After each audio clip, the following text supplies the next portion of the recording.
മലയാളികൾ ധാരാളമായി താമസിക്കുന്ന ഒരു കർണാടക പട്ടണമാണ് നഞ്ചൻഗുഡ്. സുൽത്താൻ ബത്തേരിയിൽ നിന്ന് വളരെ അടുത്താണ് നഞ്ചൻഗുഡ്. 92 കിലോമീറ്റർ സുൽത്താൻ ബത്തേരിയിൽ നിന്ന് യാത്ര ചെയ്താൽ നഞ്ചൻഗുഡ് എത്തിച്ചേരാൻ പറ്റും. മലയാളികൾ ഇവിടെ വന്നവരൊക്കെ ധാരാളം കാശുകാരായിട്ടുണ്ട്.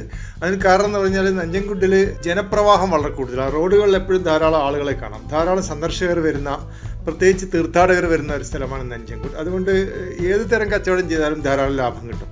പ്രത്യേകിച്ച് ഹോട്ടൽ നടത്തിയാൽ നല്ലപോലെ കാശുണ്ടാക്കാൻ പറ്റും. മലയാളി ഹോട്ടലുകളാണ് ഇവിടെ കൂടുതലായിട്ട് ഉള്ളത്.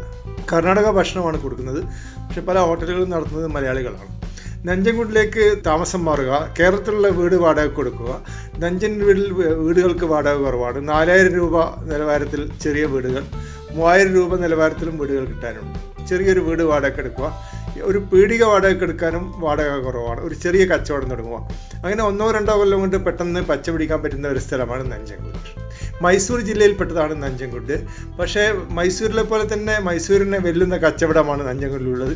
കാരണം ഇവിടെ നഞ്ചൻഡേശ്വര എന്നൊരു ക്ഷേത്രമുണ്ട്, ശിവക്ഷേത്രം. ശിവന്റെ മറ്റൊരു പേരാണ് ശ്രീ നഞ്ചൻഡേശ്വരൻ. ഈ ക്ഷേത്രത്തിലേക്ക് വരുന്ന ആളുകളുടെ പ്രവാഹം കൊണ്ടാണ് നഞ്ചൻഗുഡ് വമ്പിച്ച ഒരു ബിസിനസ് സാധ്യതയുള്ള സ്ഥലമായി മാറിയിട്ടുള്ളത്. പിന്നെ ധാരാളം മുസ്ലിങ്ങൾ താമസിക്കുന്ന സ്ഥലമാണ് നഞ്ചൻഗുഡ്.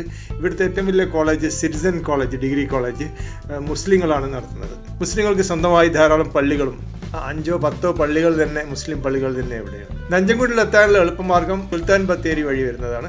സുൽത്താൻ ബത്തേരിയിൽ നിന്ന് ഗുണ്ടൽപേട്ട് കഴിഞ്ഞാൽ മൊത്തം 92 കിലോമീറ്റർ മാത്രമേ ദൂരമുള്ളൂ.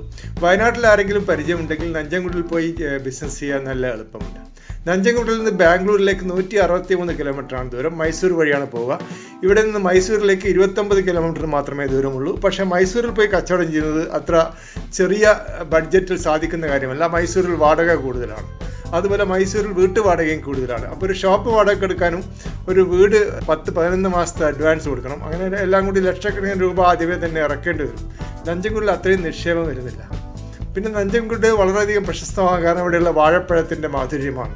നഞ്ചൻഗുഡ് വാഴപ്പഴം, നഞ്ചൻഗുഡ് ബനാന എന്ന് ഇംഗ്ലീഷ് വിളിക്കുന്ന, ലോക്കൽസ് നഞ്ചൻഗുഡ് രസബാള എന്ന് വിളിക്കുന്ന വാഴപ്പഴം രോഗപ്രതിരോധ ശേഷിയുള്ളതും വളരെ മധുരമുള്ളതുമാണ്. പക്ഷേ ഇപ്പോൾ നഞ്ചൻഗുഡിൽ ഈ കൃഷി കുറവാണ്.